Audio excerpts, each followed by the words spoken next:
पहला चुनाव देख रहा हूं जहां विपक्ष जीत का दावा नहीं कर रहा है।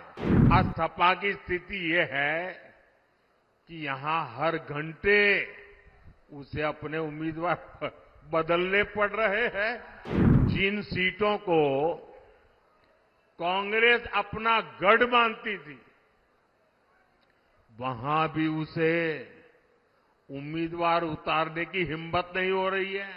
यहां उत्तर प्रदेश में 2 लड़कों की जो फिल्म पिछली बार फ्लॉप हो चुकी है, उस 2 लड़कों की फिल्म को इन लोगों ने फिर से रिलीज किया है।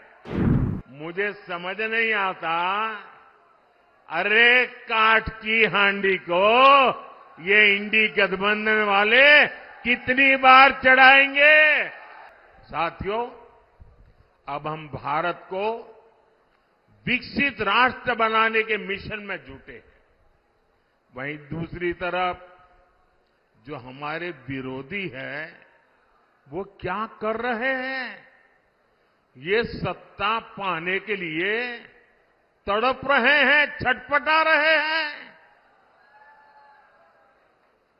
मैं देश का पहला चुनाव देख रहा हूं जहां विपक्ष जीत का दावा नहीं कर रहा है। किसी विपक्ष के नेता से आपने सुना कि भाई उनकी सरकार बनेगी? सुना कोई बोलता है? बल्कि विपक्ष सिर्फ इसलिए चुनाव लड़ रहा है ताकि भाजपा की सीटें 370 से कम की जा सके और एनडीए की 400 से कम की जा सके, इसके लिए लड़ाई लड़ रहा है। आज सपा की स्थिति ये है कि यहां हर घंटे उसे अपने उम्मीदवार बदलने पड़ रहे हैं। ये लोग उम्मीदवारों तक का फैसला नहीं पा रहे। और कांग्रेस की स्थिति तो और विचित्र है। कांग्रेस को तो उम्मीदवार ही नहीं मिल रहे।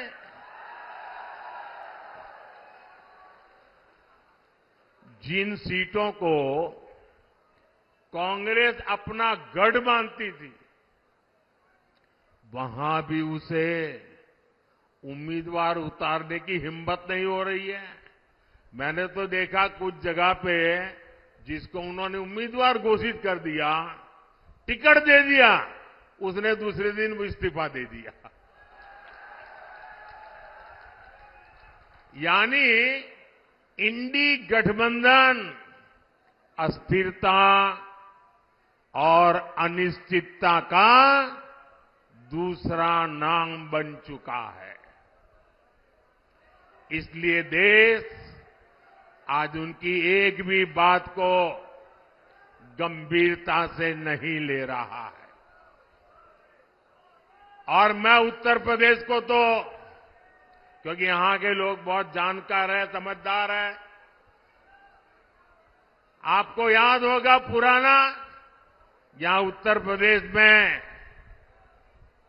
2 लड़कों की जो फिल्म पिछली बार फ्लॉप हो चुकी है, उस 2 लड़कों की फिल्म को इन लोगों ने फिर से रिलीज किया है।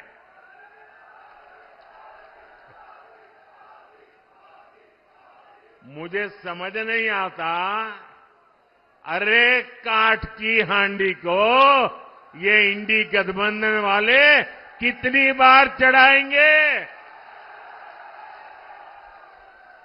साथियों, कभी जिस कांग्रेस ने आजादी की लड़ाई लड़ी थी और कैसे बड़े बड़े दिग्गज कांग्रेस के साथ जुड़े हुए थे, महात्मा गांधी का नाम जुड़ा हुआ था, लेकिन आज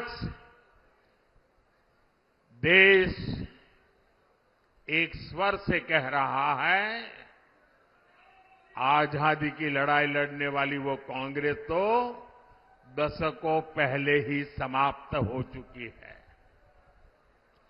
अब जो कांग्रेस बची है, उसके पास ना देश हित में नीतियां हैं, और न ही राष्ट्र निर्माण का विजन।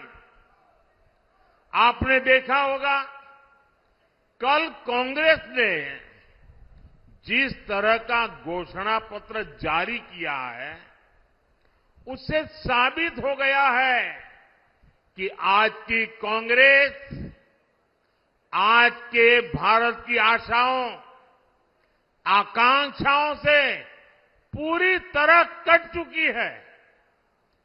कांग्रेस के घोषणा पत्र में वही सोच झलकती है जो सोच आजादी के आंदोलन के समय मुस्लिम लीग में थी।